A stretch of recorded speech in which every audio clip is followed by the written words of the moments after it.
The pregnancy test clattered into the bathroom sink, and Aaliyah Brooks stared at the two pink lines like they might rearrange themselves into something else. Something that made sense. They didn't. Her hands gripped the porcelain edge hard enough to hurt. The fluorescent light above buzzed, casting everything in that ugly yellow glow that made her brown skin look gray. She looked gray. She felt gray. "No," she whispered. No, no, no.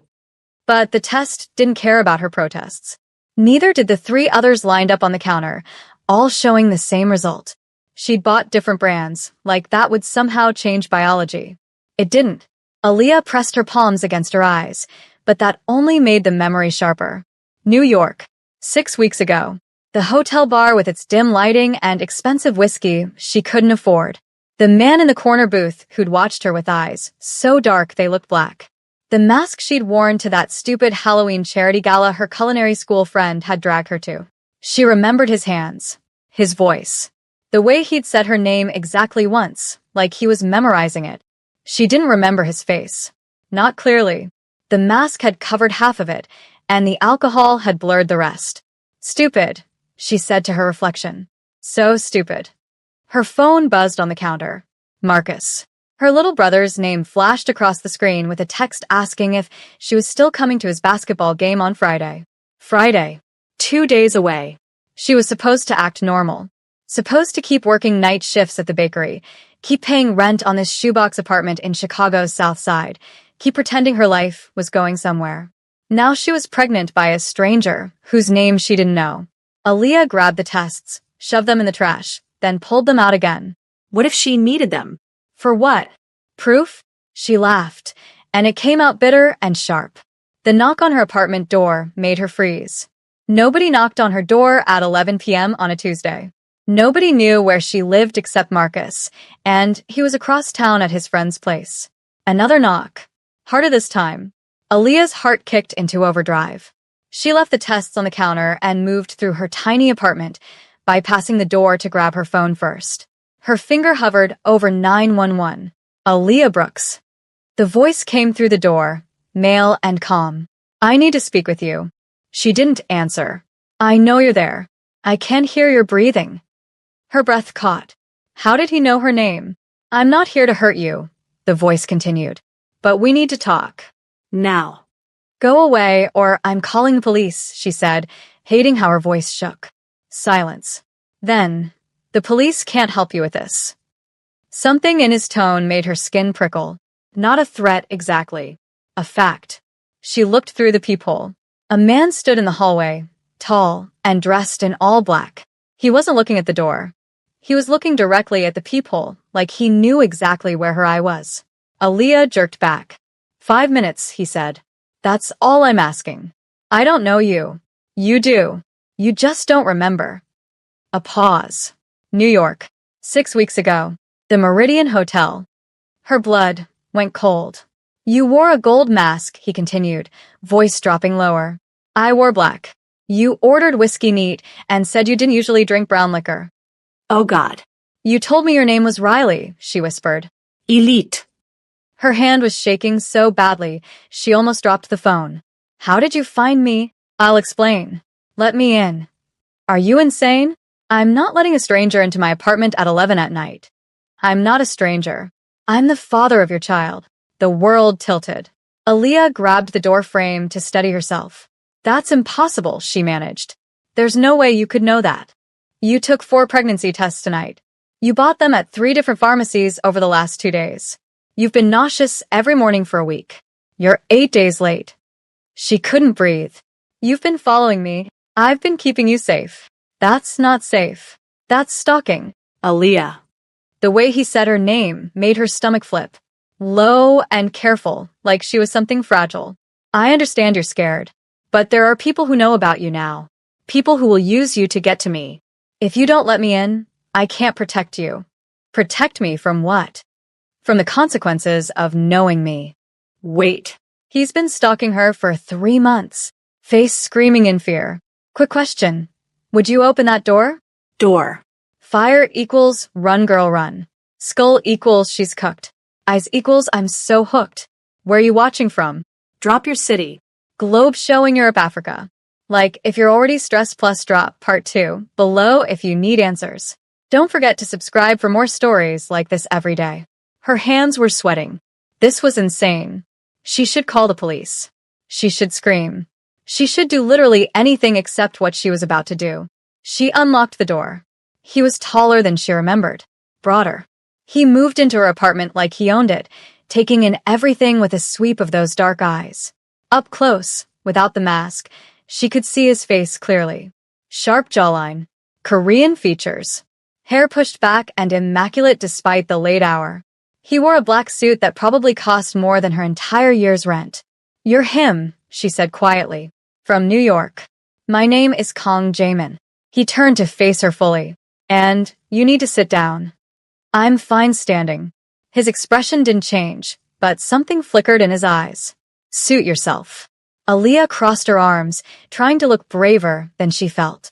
"How long have you been following me?" "Since New York." "Why?" "Because I don't believe in coincidences, and I don't leave loose ends." "I'm not a loose end. I'm a person." "You're both." He moved to her window, checked the street below, then closed the curtain.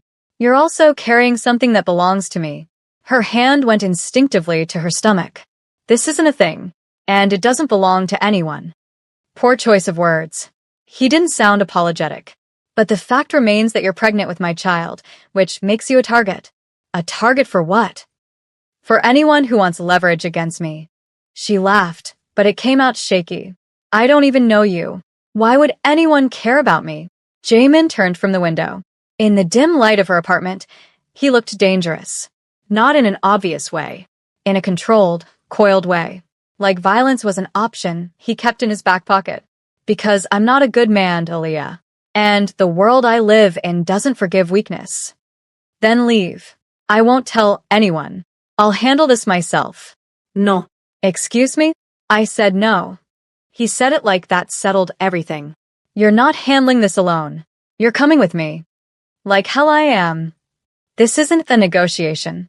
Aaliyah's temper flared. "You don't get to show up at my door and start making demands. I don't care who you think you are. I'm someone with the resources to keep you alive."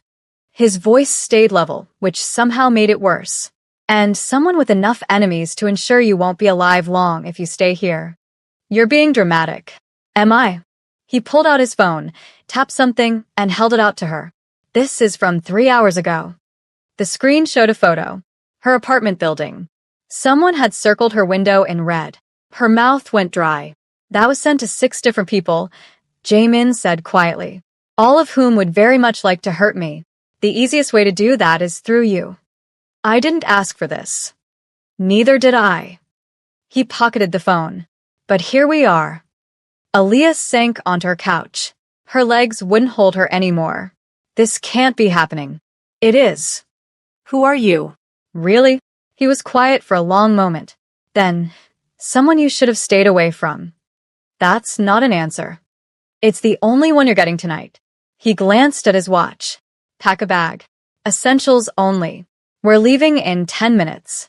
I'm not going anywhere with you." "Yes, you are." "You can't just kidnap me. I'm not kidnapping you. I'm relocating you for your own safety."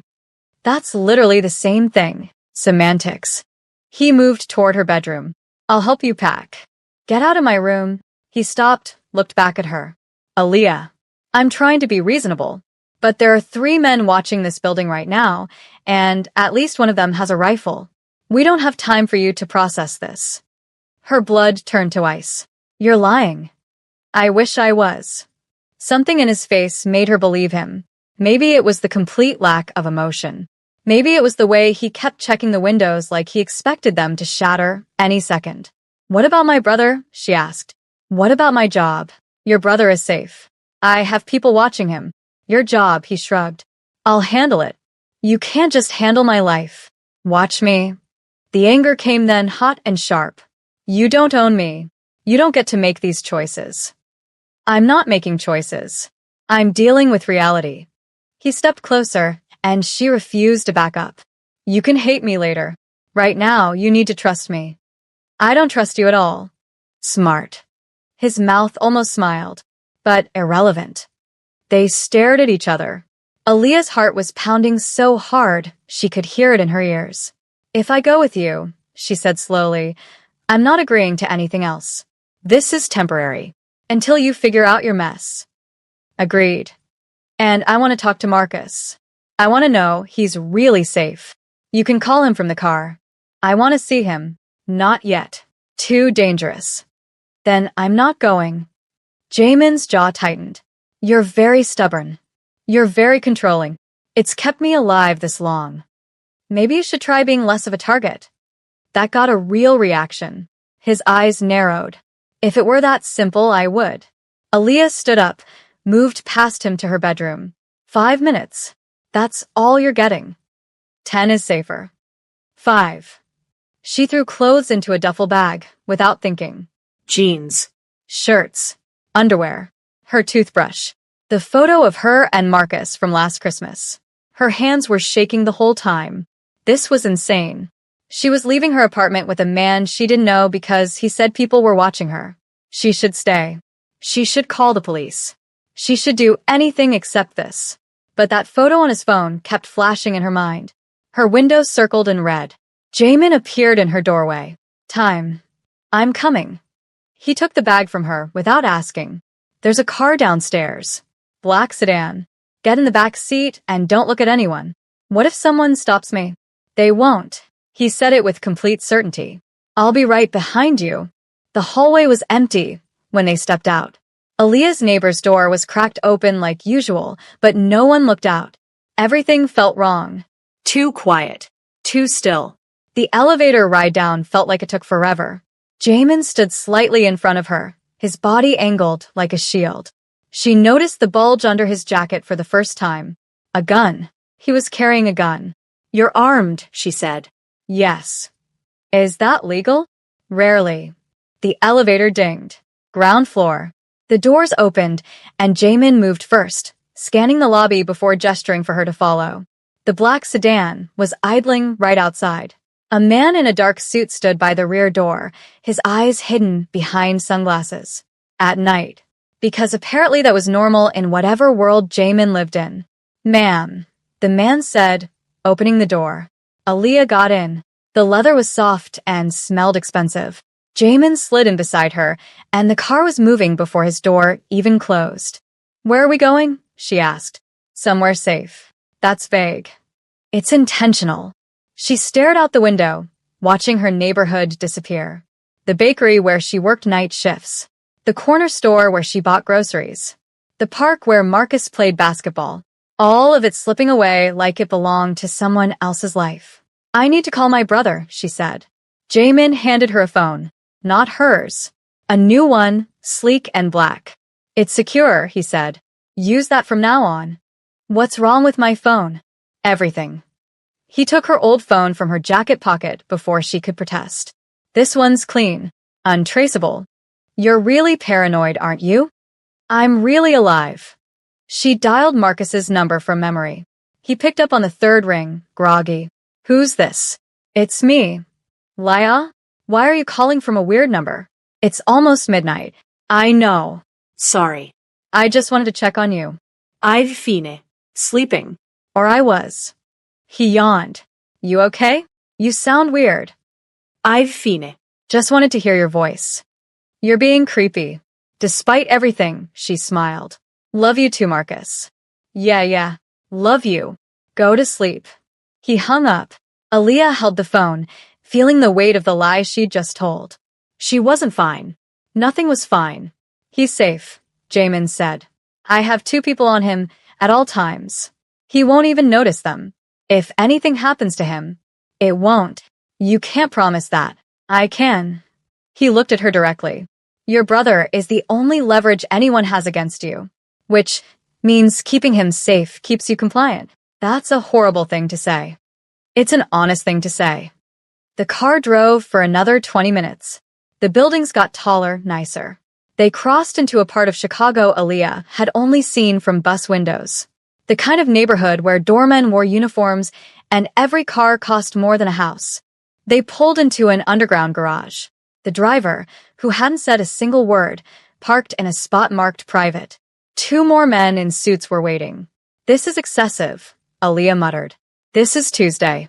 She followed him to an elevator that required a key card. The doors closed, and Jamin pressed the button for the penthouse. Of course, because apparently she was living in a movie now. The elevator opened directly into an apartment. Not a hallway, not a lobby. The elevator doors opened, and she was standing in someone's home. It was huge. Floor-to-ceiling windows overlooked the city. Minimalist furniture that looked uncomfortable but expensive.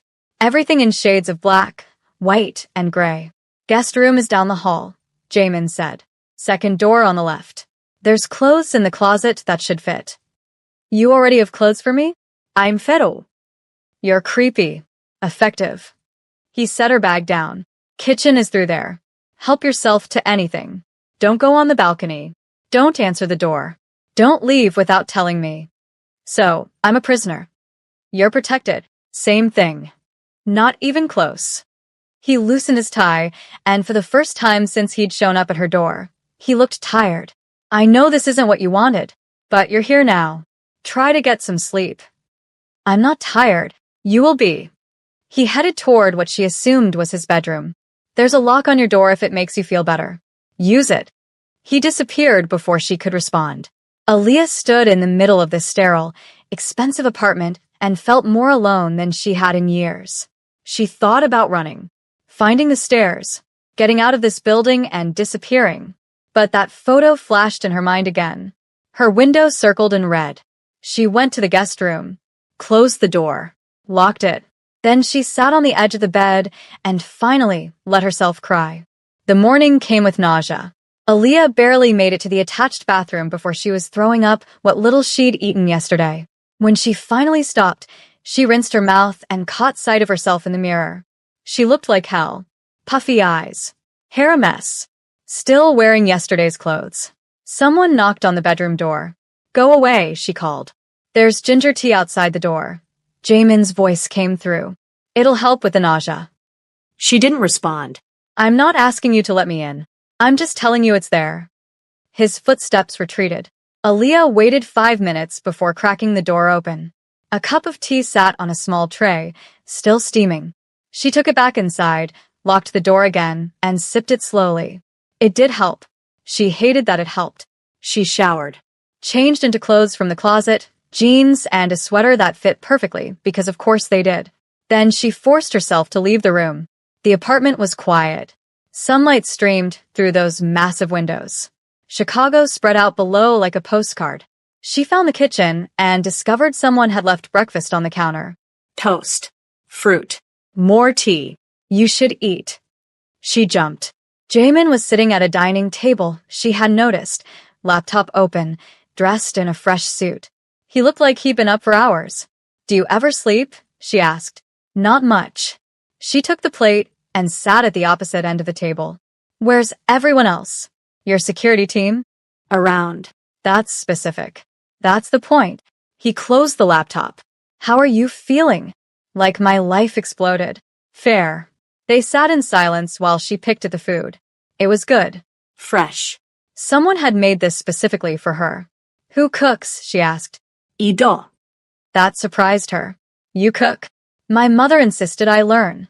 She said a man who can't feed himself isn't a man at all. Smart woman. She has her moments. Aaliyah ate a piece of toast. So, what happens now? Now you stay here while I handle things. Handle what things? The people who are interested in you. You mean the people who want to hurt you through me? Yes. How many people are we talking about? More than I'd like. She set the toast down. I need more than vague answers. If I'm stuck here, if my entire life just got turned upside down, I deserve to know why. Jamin leaned back in his chair. What do you want to know? What do you do? Really? I run a logistics company. That's a lie. It's partially true. We do move things from place to place. What kind of things? The kind that people pay large amounts of money to move discreetly. Drugs? Sometimes. Also information. Money. People who need to disappear. Her stomach turned. You're a criminal. I'm a businessman operating in gray areas. That's a fancy way of saying criminal. I'm not going to argue semantics with you. He stood, refilled his coffee. Yes, Aaliyah. I'm involved in illegal activities. I have been for over a decade. I control most of the East Coast logistics for a network of people who don't exist on paper. And because of that, I have enemies. Lots of them. And now I'm tied to you. Now you're carrying my child, which makes you leverage. She pushed the plate away. I can't do this. You don't have a choice. There's always a choice. Not anymore. He returned to his seat, met her eyes. I'm not trying to scare you. I'm trying to be honest. The moment you became pregnant, you became a target. The moment I found out, you became my responsibility. This isn't something you can walk away from. What if I want to end it? The words came out before she could stop them. The pregnancy. His expression didn't change. Is that what you want? I don't know. Her hands were shaking again. I didn't plan this. I don't even know you. And now you're telling me my life is in danger because of something I didn't ask for. If that's what you choose, I won't stop you. That surprised her. You won't. It's your body. Your choice. But the threat doesn't go away. You've already been marked. Even if there's no baby, there are people who will assume I care about you, which makes you valuable. So I'm screwed either way. Yes. The bluntness of it knocked the air out of her lungs. I hate you. I know. I mean it. I really hate you. I know. He sipped his coffee. But hate me from here, where I can keep you alive. She wanted to throw something at him. Wanted to scream. Wanted to rewind 6 weeks and never go to that stupid gala in New York. Instead, she stood up and walked to the windows. The city looked peaceful from up here. Like none of the ugliness could reach this high. How long do I have to stay here? She asked. Until it's safe. When will that be? I don't know. She pressed her forehead against the glass. I had a life. A small one, but it was mine. I had plans. You still have plans. They're just different now. That's not comforting. It's not meant to be.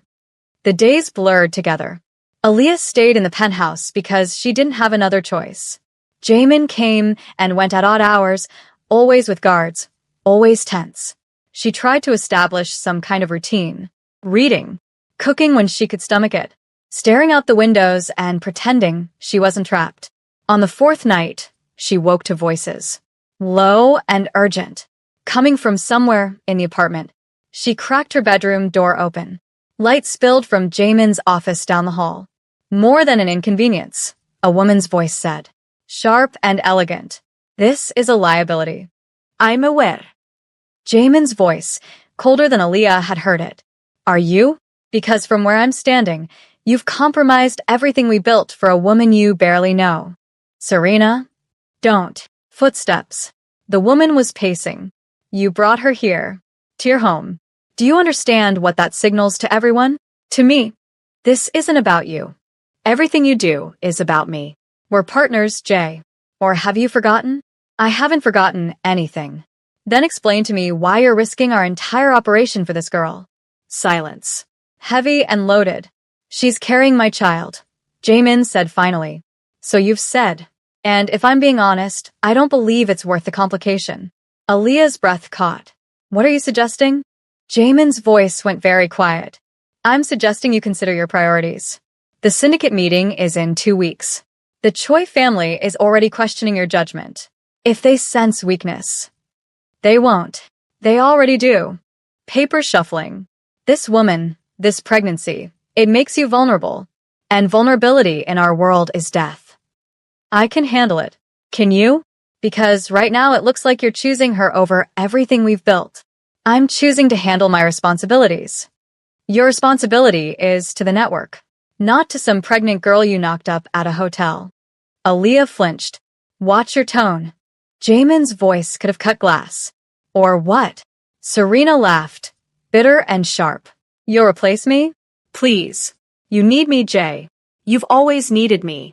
But this woman? She's nothing but a complication that'll get you killed. That's enough. Is it? Because I think we're just getting started. More footsteps. Closer to the door. If you won't deal with this problem, I will. You'll do nothing. Don't test me. Serena. Jamin's voice dropped. I'm going to say this once. You touch her. You so much as look at her wrong. And I will end you, partner or not. Do you understand? The silence that followed was electric. You've changed, Serena said finally. And not for the better. Maybe I needed to change. Maybe you needed to remember who you are. The door opened. But you will. Eventually. And when that girl realizes what you really are, she'll run. They always do.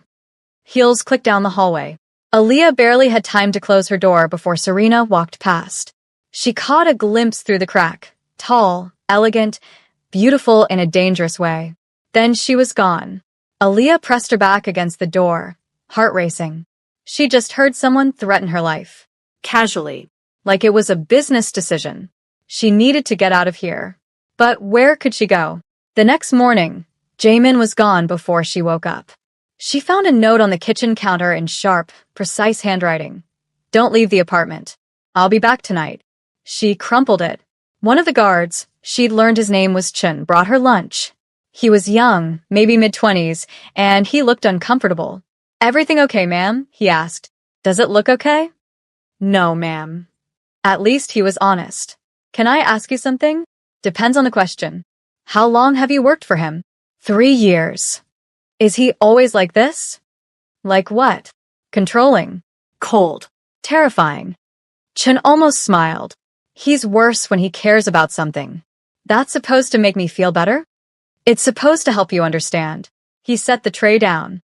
Boss isn't a good man. Never claimed to be. But he protects what's his. And right now, ma'am, that's you. I'm not his. Tell him that. Chun left before she could respond. Aaliyah spent the afternoon trying not to think about Serena's words. About being a complication. About being nothing. She was standing at the window when the glass shattered. 1 second she was staring at the skyline. The next, the world exploded in sound and glass and terror. Something hit her shoulder, spun her around. She hit the floor hard, ears ringing, shouting, running. Chun appeared above her, gun drawn, yelling something she couldn't hear. He pulled her up, dragged her away from the window. Blood was running down her arm. Go, go, go. Chun shoved her toward the hallway.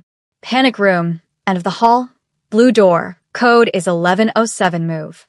She ran. Behind her, more sounds. Gunfire. Someone screaming. The hallway stretched forever. Her shoulder burned.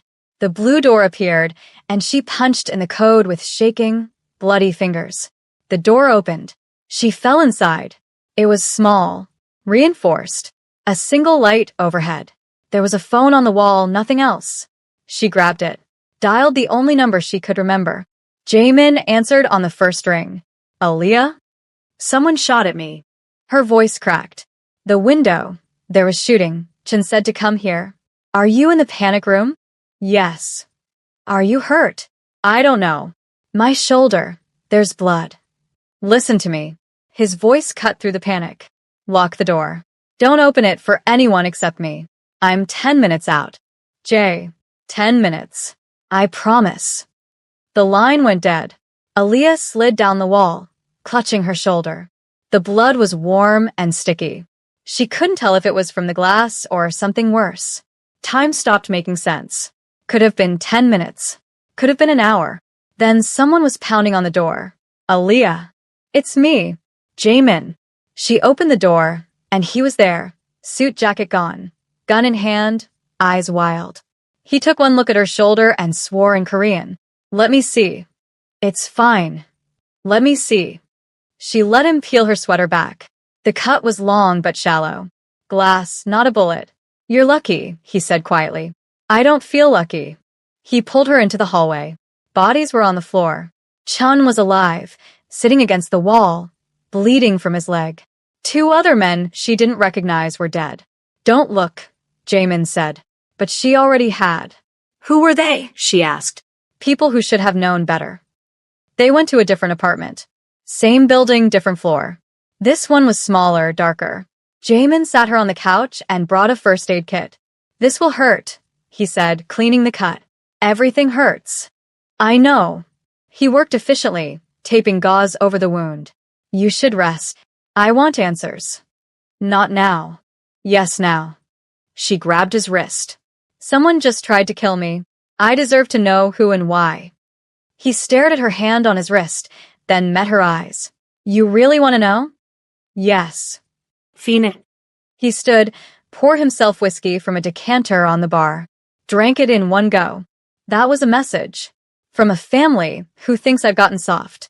They wanted to prove they could reach you. Did you kill them? Chun killed one. I killed the other. He said it so matter-of-factly, like he was discussing the weather.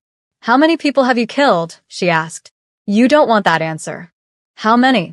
Enough to lose count. She should have been horrified. Should have run. But all she felt was numb.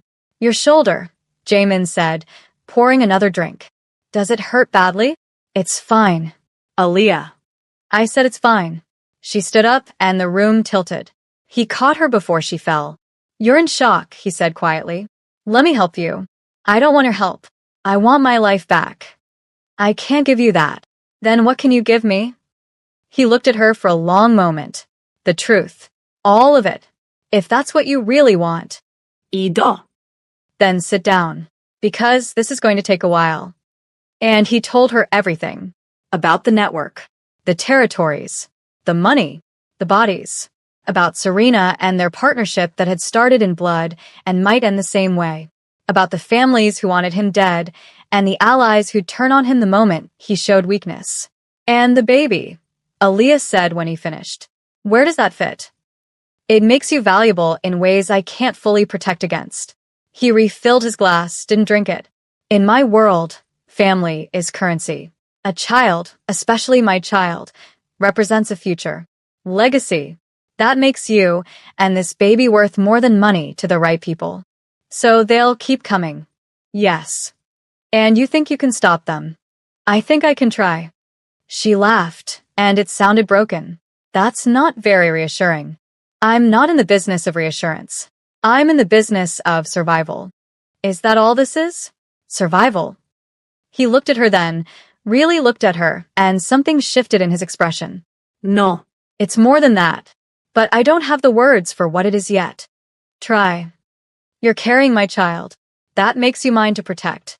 But somewhere between New York and now, it became more than obligation. He set the glass down.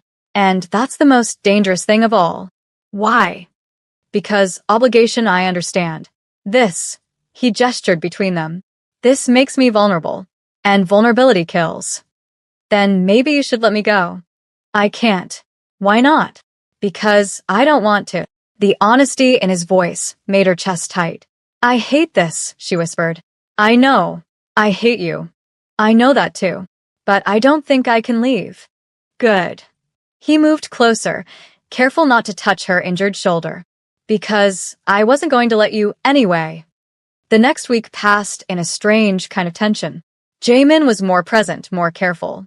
He checked her shoulder daily, made sure she ate, answered questions when she asked them, though the answers weren't always comforting. They fell into a routine. He cooked breakfast. She pretended to read. They avoided talking about anything real. Until the night, she found him staring at ultrasound images on his laptop. When did you get those? She asked from the doorway. He didn't look up. I had a doctor come by while you were sleeping. Just to check. Make sure everything was okay. Without asking me? Would you have said yes? That's not the point. The point is you're 12 weeks along, and everything looks healthy. He turned the laptop so she could see. That's your baby. She moved closer despite herself. The image was grainy, black, and white. But there, barely visible, was the outline of something human. Oh, she said softly. Yeah. They stared at the screen together. Aaliyah felt something shift inside her. Not quite acceptance, but acknowledgement. This was real. This was happening. Have you thought about names? Jamin asked. I've thought about a lot of things. Names aren't on the list yet. Fair enough. She closed the laptop. Can I ask you something? Always. Do you want this? The baby? Or is it just another obligation? He was quiet for a long time. Then, I don't know how to want things the way normal people do. I've spent so long wanting power, wanting control, wanting survival, that I don't know what it means to want something soft. That's not an answer. Yes, it is. He looked at her. I want this because it's yours.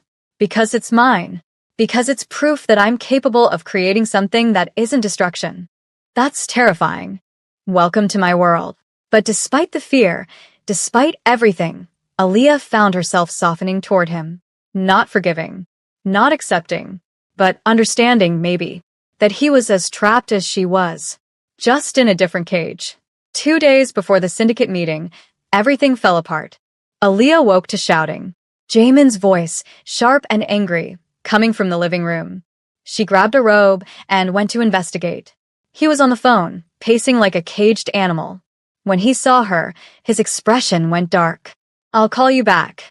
He hung up. We have a problem. What kind of problem? The kind that might get us both killed. He showed her his phone. Security footage from outside Marcus's school. 2 men in suits. Watching. Waiting. They went after Marcus? Her voice came out strangled. Not yet. But the message is clear. You said he was safe. He was. Is. My people are on him. Jamin ran a hand through his hair. But this is escalation. They're showing me they can reach anyone I care about. Then pull your people. Let me go. This isn't worth Marcus's life. It's too late for that. It's not. We can end this right now. I'll leave. I'll disappear. They'll still come for you. He gripped her shoulders, careful of her injury. Don't you understand? You're in this now. There's no getting out. Then what do? We go on offense. What does that mean? It means I'm done being reactive. He let her go, pulled out his phone again. The syndicate meeting is in 2 days. I'm going to make a proposal. What kind of proposal? The kind that either ends this or starts a war. Jay, trust me. I don't. Then trust that I'm the only chance you and Marcus have. And God help her, she did. The next 2 days were chaos. People coming and going from the apartment. Meetings behind closed doors. Jamin barely slept. When he did, it was in a chair by her door, gun on his lap. You don't have to guard me personally, she said one night. I don't trust anyone else. Not even your people? Especially not them. He looked exhausted. Shadows under his eyes. Tension in every line of his body. Someone leaked your location. Someone in my organization betrayed me. Do you know who? I have suspicions. Serena? Among others. What are you going to do? What I always do. His hand drifted to his gun. Whatever's necessary. The night before the syndicate meeting, Jamin made dinner. Real food, not takeout. Some kind of Korean stew that smelled amazing. You cook when you're stressed, Aaliyah observed. My mother's influence. Will she be at the meeting tomorrow? Yes. Does she know about me? She knows everything. And she wants to meet you. That surprised her. Why? Because you're carrying her grandchild. Because you've managed to do what no one else has. Make me care about something other than survival. I don't think I did that on purpose. Nothing about this was on purpose. He set a bowl in front of her. But here we are. They ate in silence. The stew was good. Warm and comforting in a way nothing had been lately. What happens tomorrow? Aaliyah asked finally. I make my proposal. The families vote. If they accept, you'll be under official protection. If they don't... Bah. Yes. And me. You'll be safe. Whatever happens, I'll make sure you're safe. You can't promise that. Watch me. After dinner, Jamin pulled out a small box. Opened it. Inside was a ring. Simple. Elegant. Expensive. What is that? Aaliyah asked. Insurance. Explain. Tomorrow, I'm going to propose that you become my wife. He said it like he was discussing business. Not because I love you. Not because we're in a relationship. But because it's the only way to guarantee the families won't touch you. You want a fake marriage. I want a strategic alliance that happens to look like marriage. That's insane. That's survival. She stared at the ring. I don't want to marry you. I know. I don't even like you most of the time. I know that too. Then why are you asking? Because it's the only move I have left. He closed the box. Think about it. Give me an answer tomorrow before the meeting. He left her alone with her thoughts and a proposal that felt more like a life sentence. Aaliyah didn't sleep. She paced her room, mind spinning. Marriage to Jamin. A real, legal marriage. For protection. For survival. It was insane. It was the only option. Morning came too fast. Jaemin was already dressed when she emerged from her room. Black suit.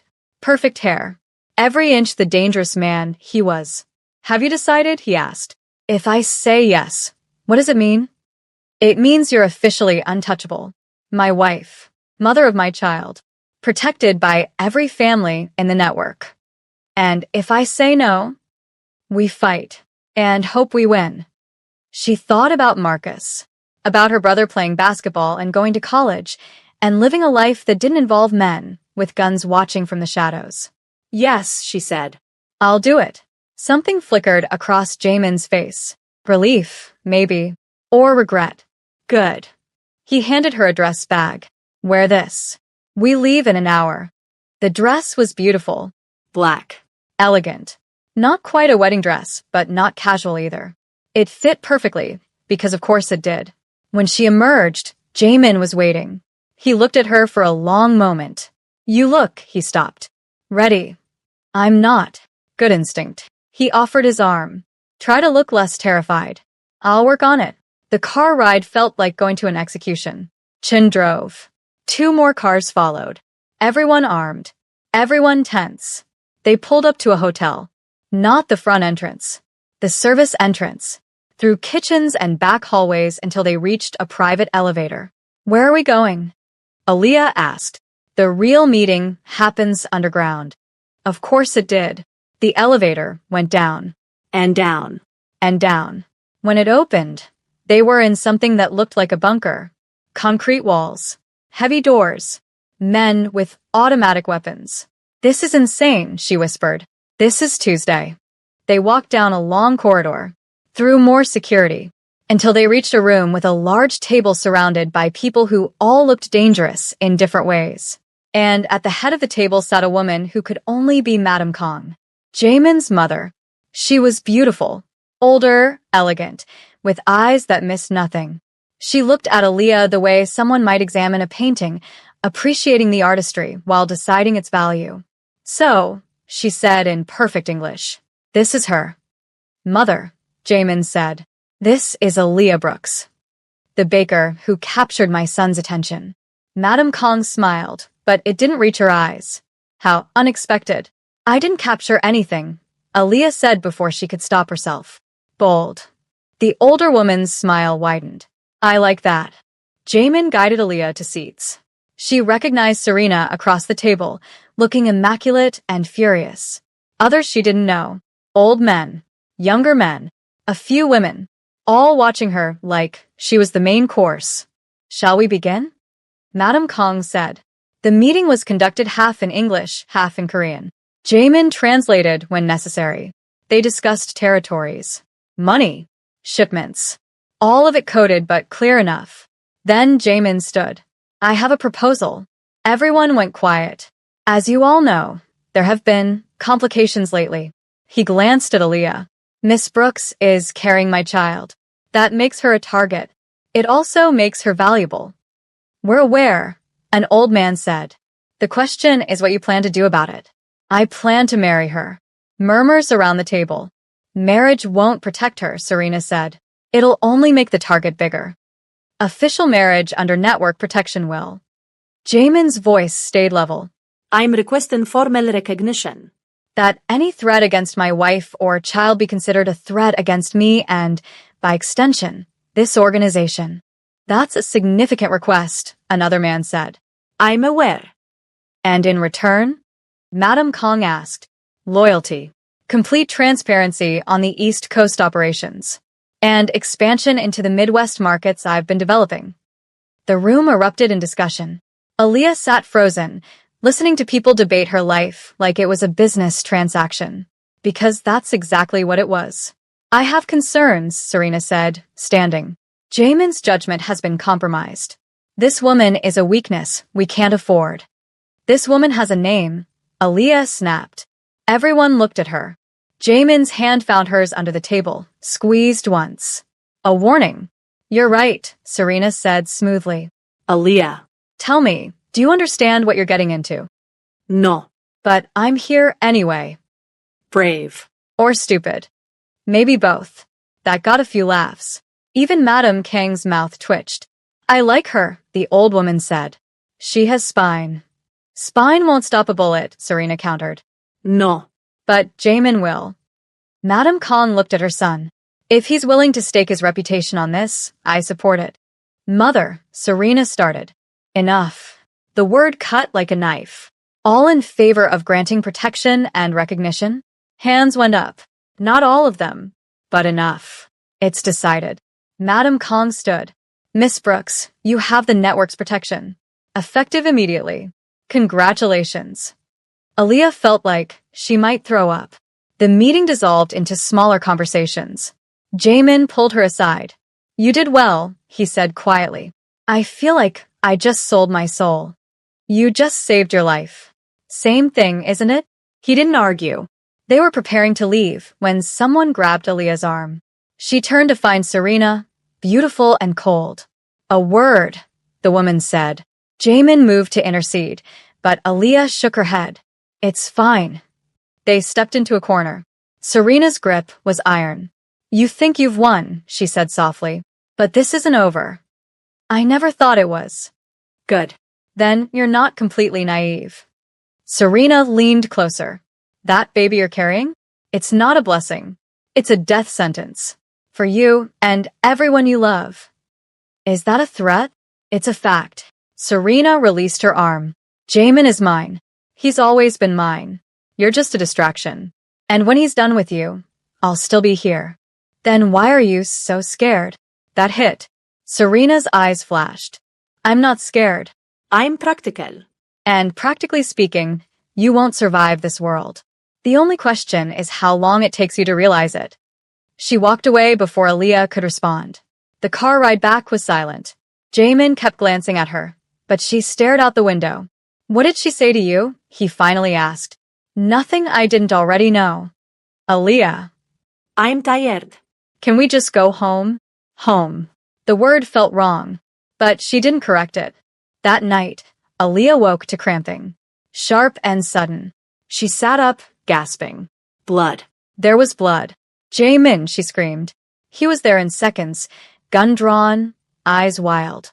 Then he saw the blood, and his face went white. Get the car, he barked at someone. Then to her. How bad is the pain? I don't know. It hurts. It really hurts. He lifted her, carried her to the elevator. Chin was already there with the car. They moved so fast, everything blurred. The hospital was private, quiet. A doctor was waiting when they arrived. Jamin refused to leave her side. It could be nothing, the doctor said after examining her. But we'll monitor overnight, just to be safe. Is the baby okay? Aaliyah asked. Heartbeat is strong, but stress can cause bleeding. Have you been under stress lately? She almost laughed. You could say that. They put her in a private room. Jamin sat in the chair by her bed, looking like he'd aged 10 years. This is my fault, he said quietly. Don't. It is. The meeting. Everything. I shouldn't have put you through that. You didn't have a choice. There's always a choice. Not anymore. She echoed his words from weeks ago. Remember? He looked at her then, really looked at her, and something broke in his expression. I'm sorry. For what? For all of it. For New York. For finding you. For dragging you into this hell. Little late for apologies. I know. They sat in silence. The monitors beeped steadily. Outside the window, the city kept moving, oblivious. Jamin, she said softly. What happens if we lose this baby? We won't. But if we do? Then we deal with it. He reached over, took her hand. Together. It was the first time he'd touched her like that. Not possessive. Not protective. Just human. I'm scared, she admitted. Good. Fear keeps you alive. Is that what you tell yourself? Every day. The hours crawled by. Nurses came and went. The doctor checked on her twice. The bleeding slowed. Stopped. The cramping eased. You're stable, the doctor said in the morning. But I want you on bed rest for a week. No stress. No excitement. That's going to be difficult, Aaliyah said. Make it work. The doctor looked at Jamin. You're the father? Yes. Then keep her calm. Whatever you're doing that's causing stress, stop doing it. After the doctor left, Aaliyah turned to Jamin. He makes it sound so simple. Maybe it should be. You don't believe that. No. But I wish I did. They were preparing to leave when Chin appeared in the doorway, face grim. Boss, we have a problem. Not now. It can't wait. Chun glanced at Aaliyah. Your brother. Her heart stopped. What about Marcus? He's missing. The world tilted. Jamin was on his feet instantly, phone to his ear, barking orders in Korean. What do you mean missing? Aaliyah tried to get up, but the four held her back. You said he was protected. He was. He is. My people were on him. Then, Chun hesitated. Someone took them out. Professionally. Whoever grabbed Marcus knew exactly what they were doing. Who? Jamin's voice was deadly quiet. We don't know yet, but we got this. Chun held out his phone. A photo.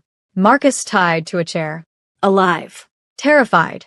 And behind him, barely visible in the shadows, stood a woman Aaliyah recognized from the meeting. Serena. She took my brother, Aaliyah whispered. She took Marcus. Jamin's face went cold. Colder than she'd ever seen. Get me everything. Every camera. Every contact. Every person who might know where she's taken him. Boss. Now. Chun left. Jamin turned to Aaliyah, and for the first time since she'd met him, she saw something that might have been fear in his eyes. I'll get him back, he said. You promised he'd be safe. I know. You promised. I know. His voice cracked. I know what I promised. And I will fix this. How? However I have to. A nurse appeared, started unhooking her for. You're free to go. But Aaliyah didn't feel free. She felt like she was drowning. The car ride back was tense. Jamin made call after call, his voice getting quieter and more dangerous with each one. Aaliyah sat in the back seat, numb. This was her fault. She'd brought this into Marcus's life. Her baby brother, who'd never hurt anyone. We'll get him back, Jamin said for the third time. When? Soon. That's not an answer. It's the only one I have right now. They pulled into the parking garage. More men waiting. More guns. More tension. Jamin helped her out of the car. You need to rest. I need my brother. You need to rest so you don't lose the baby. What does the baby matter if Marcus dies? He grabbed her shoulders. Don't say that. Don't even think it. Why? Because it makes you feel guilty? Because you don't mean it. She wanted to argue, wanted to scream. But he was right. She didn't mean it. She was just terrified. Inside the apartment, Jamin sat her on the couch, brought her water, stood there looking lost for the first time since she'd met him. I'll bring him home, he said quietly. I swear to you, Aaliyah, I will bring Marcus home. And if you can't, then I'll burn the world down trying. He left her there, disappeared into his office. She heard him on the phone, voice rising and falling in Korean. Heard furniture moving. Heard what might have been something breaking. Aaliyah sat in the quiet apartment and realized she'd lost control of everything. Her life, her safety, her brother, even her own body, carrying a child she hadn't planned for with a man she barely knew. Hours passed. Jamin emerged once, face drawn. Anything, she asked. Leads. Nothing solid yet. What does she want? To hurt me? Through you. Through Marcus. Why? Because I chose you over her. You didn't choose me. You got me pregnant. Same thing to her. Aaliyah stood up, ignoring the ache in her body. Then let me talk to her. Absolutely not. She wants me, doesn't she? That's what this is about. So let me offer myself in exchange for Marcus. No. Jamin. I said no. He moved closer. You're not trading your life for his. I won't allow it. You don't get to decide that. I do when it's my child you're carrying. Your child won't matter if Marcus dies because of me. They stared at each other, both breathing hard. There has to be another way, Jamin said finally. Then find it. Fast. Another hour. Another round of phone calls. Aaliyah paced the apartment like a caged animal. Her shoulder ached. Her stomach cramped. Everything hurt. Chin appeared. Boss. We found something. They gathered in Jamin's office. He pulled up security footage on his computer. This is from a warehouse in the industrial district, Chin explained. One of Serena's holdings. We saw movement an hour ago. The footage was grainy, but a figure being moved inside. Could have been Marcus. Could have been anyone. How certain are you? Jamin asked. 70%. Not good enough. It's all we have. Jamin's jaw tightened. Then we move. Full team. Surround the building. I want eyes on every exit. Boss, if we're wrong. We're not wrong. He stood. Get everyone ready. We go in 1 hour. Chun left. Jamin started pulling on tactical gear. Checking weapons. Moving with practiced efficiency. I'm coming with you, Aaliyah said. No. He's my brother. Which is exactly why you're staying here. He loaded a magazine into a handgun. You just got out of the hospital. You're supposed to be on bed rest. I don't care. Ido. Jamin. He turned to face her fully. If something happens to you while we're getting Marcus, I will lose my mind. Do you understand? I will burn that building down with everyone inside, including your brother, because I won't be thinking straight. So you're staying here, where I know you're safe. The intensity in his voice stopped her cold. I hate this, she said. I know. But trust me. Please. She wanted to argue, wanted to insist, but the desperation in his eyes made her nod. Okay. I'll stay. Relief flooded his face. Thank you. He finished gearing up. Looked like a different person in all black, weapons strapped to his body. Dangerous. Lethal. I'll bring him back, he said. I promise. Don't promise things you can't control. Then I'll die trying. He kissed her forehead. Quick. Unexpected. Then he was gone. Aaliyah stood in the empty apartment, alone with her fear and the sound of her own heartbeat. Time stopped making sense. Could have been minutes. Could have been days. She sat on the couch, staring at her phone, waiting for it to ring. It didn't. She tried Marcus's number. Straight to voicemail. She tried Jamin's. Same thing. The silence was worse than anything. She was about to call Chin when she heard it. A sound. Faint. From the front door. Someone was picking the lock. Aaliyah's blood went cold. She grabbed a knife from the kitchen, pressed herself against the wall by the door. The lock clicked. The door opened. A figure stepped inside. Tall. Female. Moving with predatory grace. Serena. Hello, Aaliyah, she said calmly. We need to talk. Aaliyah's hands shook around the knife. Where's Marcus? Safe. For now. Serena closed the door behind her. But that could change. What do you want? I want you to understand something. Serena moved into the apartment like she belonged there. This baby you're carrying? It was never the problem. You were. I didn't ask for any of this. Neither did I. But here we are. Serena turned, and her eyes were cold. Jamin was supposed to be mine. We built this empire together. And then you showed up and ruined everything. I didn't ruin anything. I'm just trying to survive. Survival. Serena laughed. You think carrying his child makes you important, makes you protected, but all it makes you is a liability. Then why not just kill me? Because I want you to suffer first. Serena pulled out her phone, showed Aaliyah a video. Marcus. Still alive. Still tied up. I want you to watch everyone you love disappear because you couldn't stay away. Let him go. He has nothing to do with this.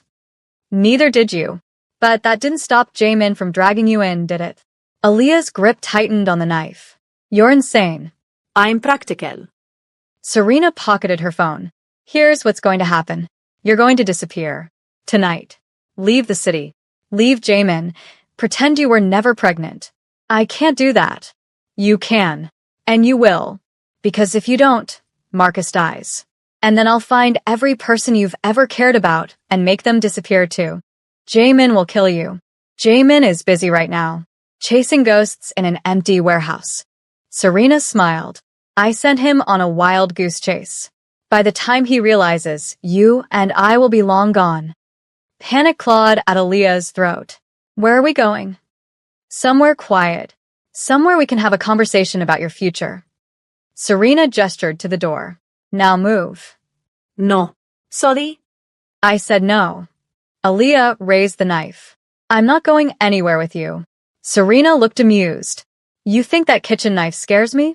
I don't care if it scares you. I care that it's sharp. They stared at each other. Two women. Two different kinds of desperate. Then Serena moved. Fast. Professional. She had the knife out of Aaliyah's hand before she could blink. Had her arm twisted behind her back. Nice try, Serena said. But I've been doing this longer than you've been alive. Aaliyah struggled, but the grip was iron. Let me go. Not a chance. Serena dragged her toward the door. Aaliyah kicked, screamed, fought. But it didn't matter. Serena was stronger, trained, dangerous. They were almost to the door when it burst open.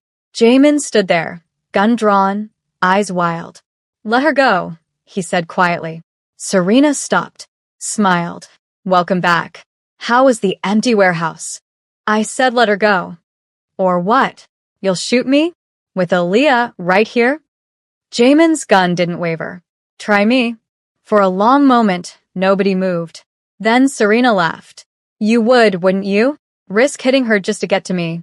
That's how I know you've changed. She released Aaliyah, shoved her forward. She's made you weak. Aaliyah stumbled into Jamin's arms. He caught her without taking his eyes off Serena. Where's Marcus? He asked. Wouldn't you like to know? Last chance. Or what? Serena spread her arms. You'll kill me? We both know you can't. I'm too valuable, too connected. Touch me, and the entire network comes down on you. Try me. But before he could move, Serena pulled out her own gun. Not aimed at him, aimed at Aaliyah. This is how it ends, Serena said calmly. You choose. Her, or the information about her brother. Can't have both. Jamin's finger tightened on the trigger. Don't. 3 seconds. Her or Marcus. Choose. Aaliyah felt the world narrow to this moment. This choice. Her life or her brother's. She looked at Jamin, saw the agony in his eyes. Save Marcus, she whispered. No. Jamin. No. His voice broke. I won't choose. You have to. I don't. He moved his gun. No longer aimed at Serena. Aimed at his own head. You shoot her, I shoot myself. Network loses its most profitable operator. Everyone loses. Serena's eyes widened. You're bluffing. Am I? You wouldn't. I spent years not caring if I lived or died. Then she showed up. His hand was steady. And now I care too much. So if she dies, I have no reason to keep going. Which means you get nothing. The silence was electric. Then Chin burst through the door, gun raised. Boss, we found the kid.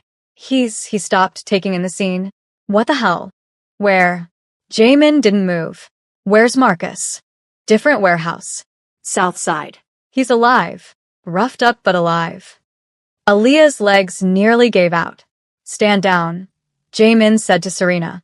It's over. It's never over. But Serena lowered her gun. This is just intermission. Then use it wisely. Jamin finally lowered his own weapon. Because next time, I won't hesitate. Serena looked between them.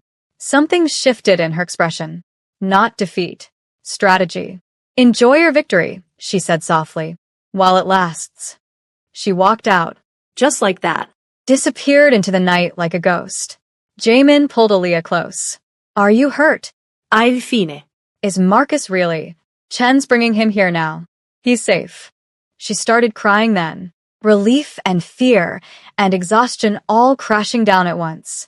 Jamin held her through it, one hand in her hair, the other pressed against her back.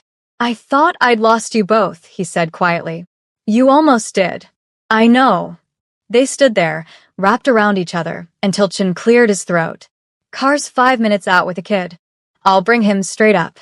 Thank you, Aaliyah managed. Chin nodded and left. Jamin pulled back, looked at her. Really looked at her. You told me to save Marcus. He's my brother. You were willing to die. Yes. Don't ever do that again. I can't promise that. Promise anyway. She touched his face. Would you really have shot yourself? Yes. The certainty in his voice made her chest tight. That's insane. That's what you do to me. Before she could respond, the elevator dinged.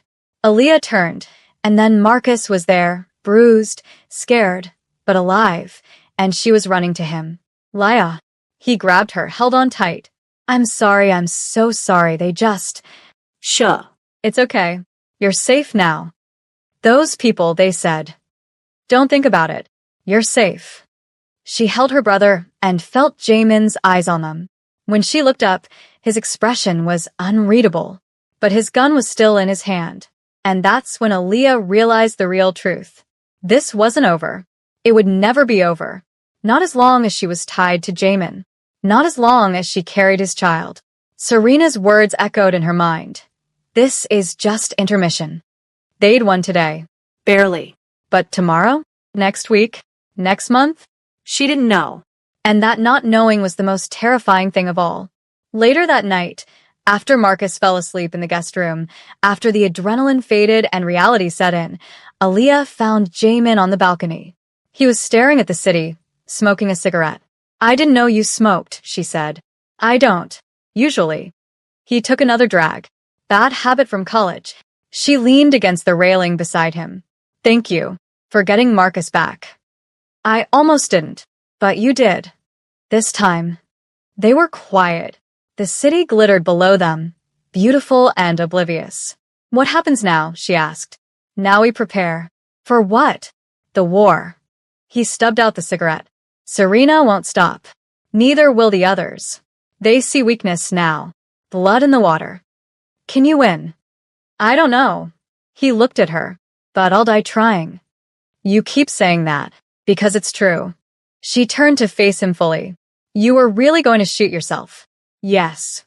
Why? Because a world where you die isn't one I want to exist in. The words hung between them. Heavy. True. Terrifying. I don't love you, Aaliyah said softly. I know. But she stopped. Started again. I think I could. Given time. If we survive this. That's the biggest if of all. I know. He reached out, touched her face. Gentle. Careful. Like she might break. I thought love was weakness, he said quietly. Turns out it's just a different kind of strength. The kind that makes you willing to burn everything down. Is that what you do? For me? Yes. That's terrifying. It should be. She leaned into his touch. What if we can't win this? Then we lose together. That's not comforting. It's honest. They stood there on the balcony, two people trapped in a situation neither wanted but neither could escape. The city sprawled below them. Beautiful. Dangerous. Indifferent. Somewhere out there, Serena was planning her next move. Somewhere out there, enemies were circling. Somewhere out there, the future waited, uncertain, violent, and inevitable. Aaliyah pressed a hand to her stomach, felt the slight curve that hadn't been there before, felt the life growing inside her. I'm scared, she admitted. Good. Jamin's arm came around her shoulders. Fear keeps you sharp. I'm tired of being sharp. I know. I want this to be over. It will be. One way or another. She looked up at him. Promise me something. Anything. If it comes down to me, or the baby, save the baby. His jaw tightened. No. Jamin. I said no. His grip on her tightened. Don't ask me to make that choice. Someone has to. Then I choose both. Or neither. But I'm not choosing between you. That's not realistic. I don't care. They stared at each other. Battle of wills. Battle of fears. Finally, Aaliyah nodded. Okay. Okay. Okay. He pulled her closer. She let him. Because in this moment on this balcony, with danger circling and the future uncertain, all they had was each other. And maybe, just maybe, that would be enough. Or maybe it wouldn't. Only time would tell. And time, Aaliyah was learning, was the cruelest enemy of all. The next morning started with pain. Sharp. Sudden. Radiating from her abdomen. Aaliyah woke up gasping, clutching her stomach. Something was wrong. Something was very wrong. Jamin, she screamed. He was there instantly, eyes wild. What's wrong? Something, I don't know, it hurts. He lifted her, carried her toward the door. But before they could reach the elevator, her vision started blurring. Stay with me. Jamin's voice sounded far away. Aaliyah, stay with me. The baby, she managed, is the baby. The baby's fine. You're fine. Just stay awake. But the world was fading. Gray at the edges. Sounds becoming muffled. She heard Marcus shouting. Heard Chin on the phone. Heard Jamin's voice, cracking with something that might have been fear. Then nothing. When she woke, she was in a hospital bed. White walls. Beeping machines. The smell of antiseptic. And Jamin, sitting beside her, looking like he hadn't slept in days. Hey, he said softly when he saw her eyes open. What happened? You collapsed. Internal bleeding. They had to, he stopped. Started again. You're stable now. The baby's stable. But it was close. How close? Too close. She tried to sit up, but her body protested. How long was I out? 8 hours. 8. She looked around. Where's Marcus? Chin took him somewhere safe. Away from all this. Does he know? I told him you were sick. Nothing more. He'll figure it out. Maybe. But for now, he's safe and you're alive. That's all that matters. Aaliyah looked at him. Really looked at him. He looked destroyed. Hollowed out. You thought I was going to die, she said. Yes. And I realized that nothing else matters. Not the network. Not the power. Not even survival. Just you. That's dangerous. I know. Jamin. Don't. He leaned forward. Don't tell me I'm being irrational. Don't tell me to focus on the bigger picture. For once, just let me be honest. Okay. I don't know how to love people. I was never taught. My world doesn't allow it. But when I thought I'd lost you, his voice broke. When the doctors said you might not make it. But I did. This time. The words hung heavy. The doctor wants to keep you for observation, Jamin continued. 3 days minimum. Then bed rest. Real bed rest. For the duration of the pregnancy. I can't do that. You don't have a choice. There's always a choice. Not anymore. He stood, moved to the window. Serena's still out there. The families are circling. And you almost died because I brought you into this world. I'm still here. For how long? He turned back to face her. How many more attacks? How many more close calls? Eventually, my luck runs out. So, what are you saying? I'm saying I can't protect you and fight a war at the same time. Her heart sank. You want me to leave. I want you to live. That's not an answer. It's the only answer I have. They stared at each other across the hospital room. The machines beeped. The fluorescent lights hummed. Outside, the city kept moving. If I leave, Aaliyah said slowly, where would I go? Somewhere far away. New identity. New life. I have resources. I can make you disappear. And the baby? Comes with you. You'd give up your child? I'd give up everything to know you're safe. The honesty in his voice broke something in her chest. What if I don't want to leave? She asked. Then you're braver than I am. Or more foolish. Maybe both. He almost smiled. Definitely both. A nurse came in then, checked Aaliyah's vitals, adjusted her for. When she left, the moment had passed. Think about it, Jamin said. You have 3 days. Whatever you decide, I'll make it happen. And if I choose to stay, then we prepare for war. He left her alone with that choice. Stay and fight or run and hide. Either way, nothing would ever be the same. Aaliyah pressed a hand to her stomach and felt the slight flutter of movement. Proof of life. Proof that despite everything, something was growing. Someone knocked on the door. She expected a nurse. Got Madame Kong instead. May I come in? The older woman asked. It's a free country. Madame Kong smiled at that. Is it? She entered, closed the door, pulled up a chair beside the bed. Up close, she looked tired, older than at the meeting. My son is falling apart, she said without preamble. I know. He's never fallen apart before. Not even when his father died. Not even when she stopped. You've changed him. I didn't mean to. The best changes never are. Madame Kong folded her hands. I came to tell you something. Woman to woman. Okay. This world my son lives in, it's poison. It destroys everything it touches. And yet, somehow you've survived. You're still here. Still fighting. I'm not fighting. I'm just trying not to drown. Same thing. The older woman leaned forward. My son wants you to run. To disappear. To save yourself. I know. Don't do it. That surprised Aaliyah. Why not? Because if you run, he'll never forgive himself. And if he doesn't forgive himself, he'll become the monster everyone thinks he is. Madame Kang's eyes were sharp. You're the only thing keeping him human. Don't take that away. That's not fair. Nothing about this is fair. But it's true. I could die if I stay. You could die if you leave. Serena has reach everywhere. Then what am I supposed to do? Fight. Madame Kong stood. Fight for him. Fight for your child. Fight for yourself. Because that's what strong women do. I'm not strong. You're here, aren't you? Still breathing. Still hoping. That's strength. She left before Aaliyah could respond. Alone again, Aaliyah stared at the ceiling and tried to figure out what the hell she was supposed to do. 3 days in the hospital felt like 3 years. Aaliyah healed slowly. The pain faded. The bleeding stopped. The baby's heartbeat stayed strong. But the fear didn't go away. Jamin visited every day. Brought food. Brought books.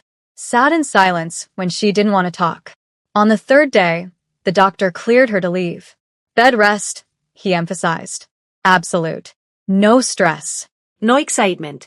Your body needs time to heal. Bed rest, Aaliyah repeated. Got it. But even as she said it, she knew it was impossible.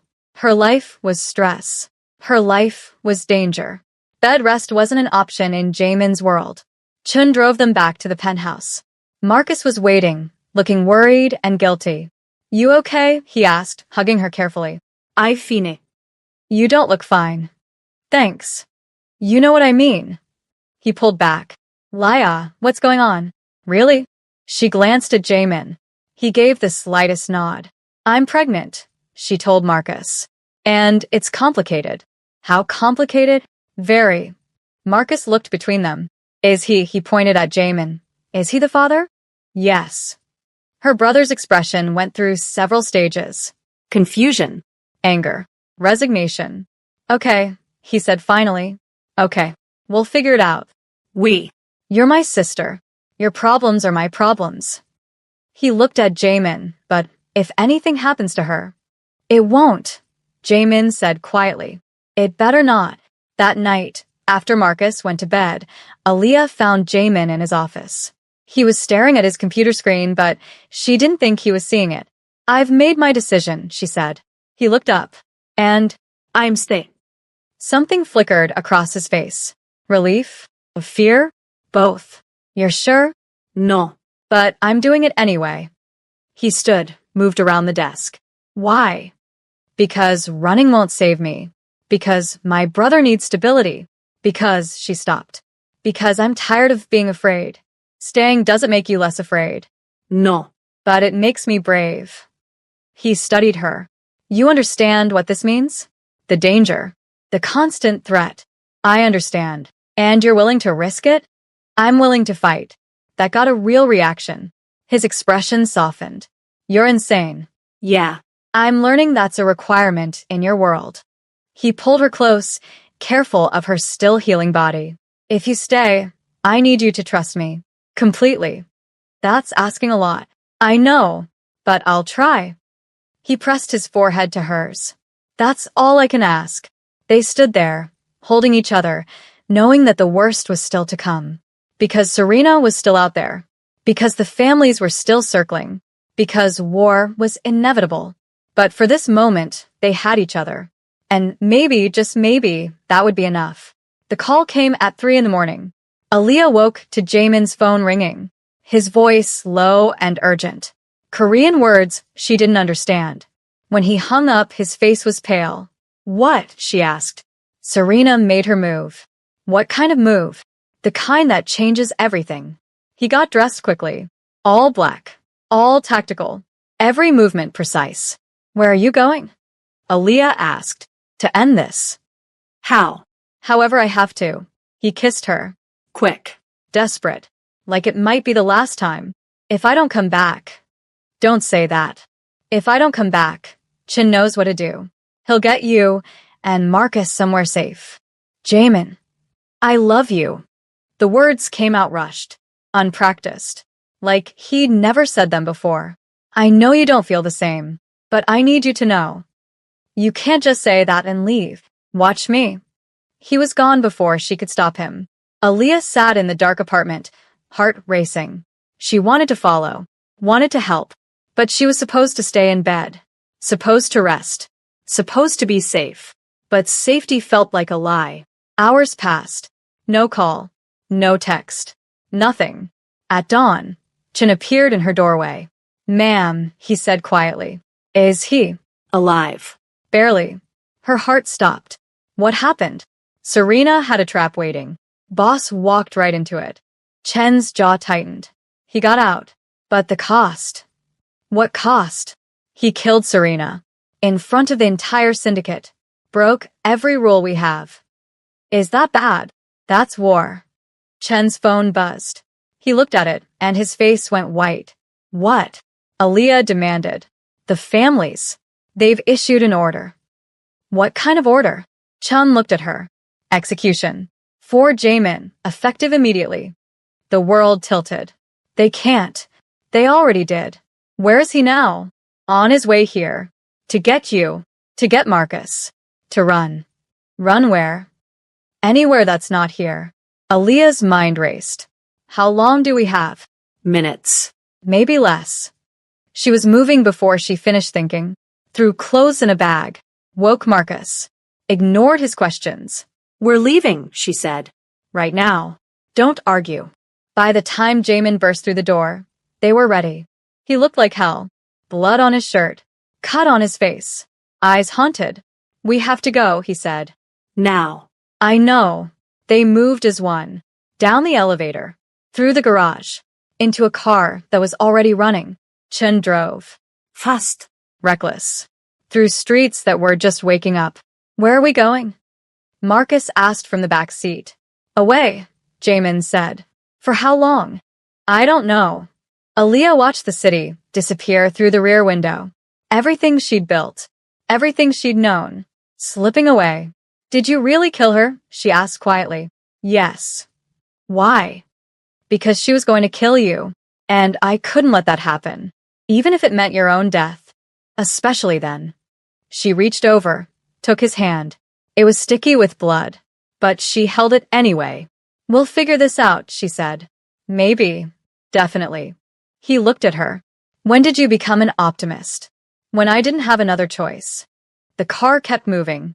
East. Away from Chicago. Away from everything. Behind them, sirens started wailing. They're coming, Chin said. I know. Boss. I know. The car went faster. The city became suburbs. Suburbs became nothing. Aaliyah pressed a hand to her stomach. Felt that flutter again. Life. Growing. Despite everything. I never told you, she said to Jamin. Earlier. When you said, don't. I think I love you too. He looked at her. Really looked at her. You think. I'm not good at this. At feelings. But yeah. I think I love you. That's the worst timing possible. I know. We're literally running for our lives. I know. He laughed. It sounded broken. You're insane. I learned from the best.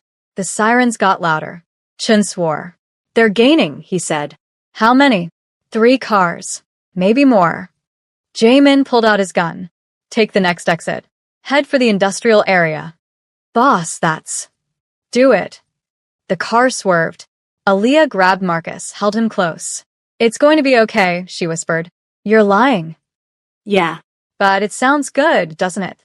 Everything happened fast after that. The exit. The industrial park. Empty buildings and dead-end streets. Chin tried to lose them. Failed. Gunfire erupted. The rear window shattered.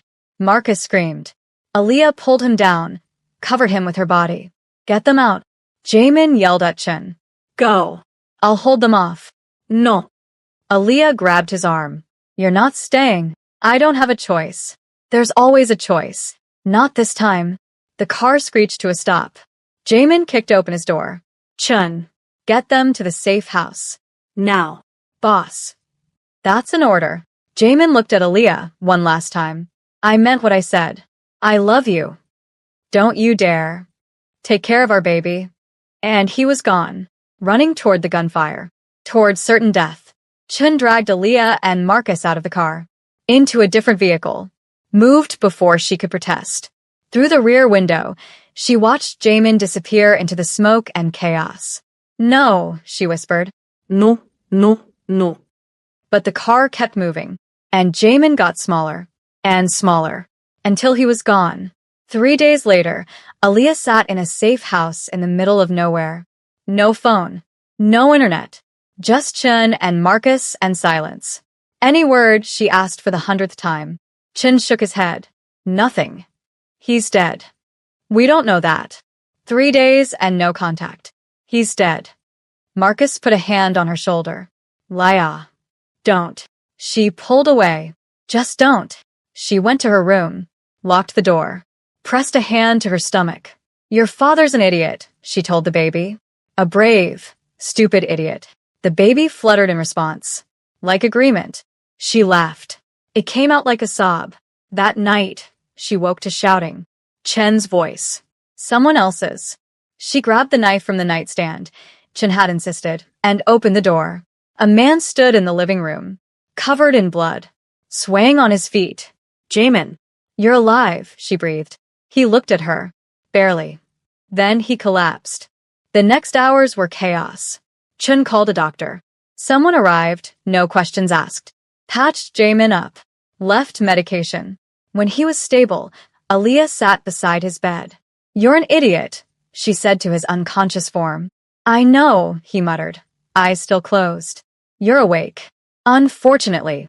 She didn't know whether to hit him or kiss him. I thought you were dead. So did they. How did you? Luck. Timing. A complete disregard for self-preservation. He cracked one eye open. The usual. That's not funny. Wasn't trying to be. She took his hand. Carefully. What happens now? Now we hide. For a while. How long? Until I figure out how to fix this mess. Can you fix it? I have no idea. He squeezed her hand. But I'm going to try. Why? Because you told me you loved me.